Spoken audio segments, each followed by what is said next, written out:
তখন এই দেশে সবে ফিরিঙ্গিরা কিছু কিছু আসতে শুরু করেছিল। একদিন রাস্তার মাঝে দুই ফিরিঙ্গিতে তুমুল তর্ক আরম্ভ করেছিল। গোপাল তখন ওই রাস্তা দিয়েই যাচ্ছিল। তাদের তর্কযুদ্ধের বিষয় জানার জন্য গোপাল তখন তাদের সামনে এসে দাঁড়িয়ে পড়ল।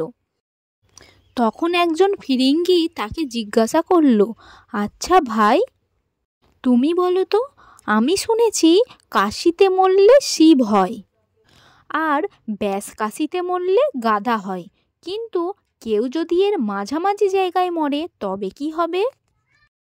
গোপাল তখন বলল, কেন, মাঝামাঝি জায়গায় মরলে ফিরিঙ্গি হয়, ঠিক যেমন তোমরা হয়েছ।